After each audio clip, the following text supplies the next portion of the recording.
wondered what it would feel like to be completely forbidden from going to school? For some people, especially girls, this is a reality for them. A reality where they can't attend school because the Taliban might throw acid onto their faces. A reality where some girls are forced into child marriage to people that are almost double their age.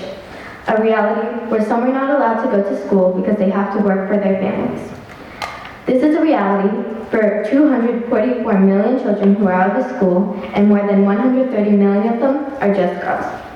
Good afternoon, students, families, and faculty members of BFCCPS. My name is Emilyn Joseph, and for my Capstone project, I chose to work with the Malala Fund to help support girls' education. The Malala Fund is a non-profit organization that works with education activists who fight for every girl's right to 12 years of free and safe education. I chose this topic because in some areas of the world, girls can't go to school while boys can, and I see this as an injustice. Also because education can help people develop a career or job. By getting a job, they can break out of the endless cycle of generational poverty.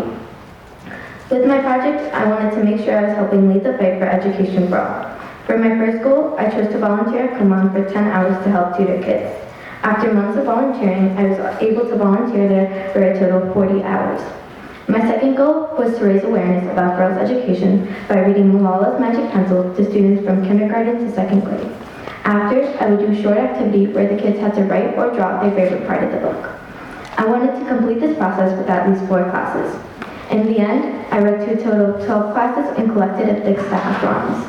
For my personal goal, I focused on trying to get over my fear of public speaking. Every time I talk to a large audience, I get really nervous and jittery.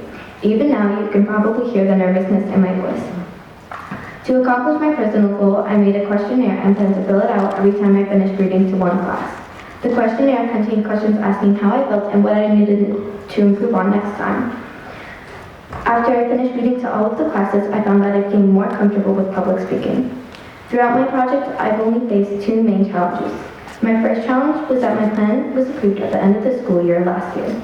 This made it harder for me to complete all of my goals because I had to push them all back to this year. I overcame this by editing my action plan to raise awareness and volunteer instead of fundraising as I had originally planned. The second challenge I faced was that educators would take days to respond and made scheduling volunteer hours at Kumon hard for me. I also needed to plan out with teachers what days I should come in and read, but the teachers wouldn't respond to me.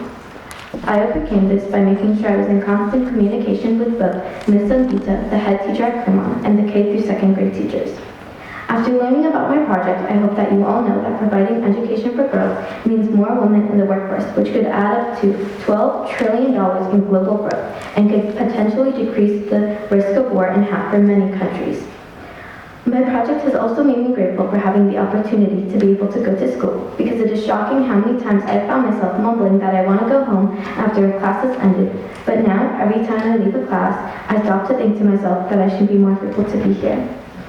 After tutoring little kids, this project has also taught me to be more understanding of teachers, since it is difficult to be a teacher.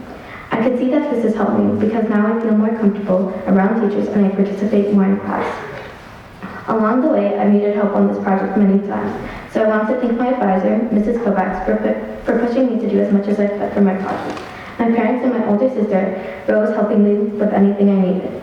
I'm thankful to Abigail Perkins and Monica McIntyre for being with me whenever I had to read to a class and for taking the photos of me reading to the little kids. Thank you to Ms. Sangita for giving me the opportunity to volunteer at Kumon. I wanted to also thank all of the students and teachers in grades kindergarten through second grade who were all very enthusiastic when I told them about my project.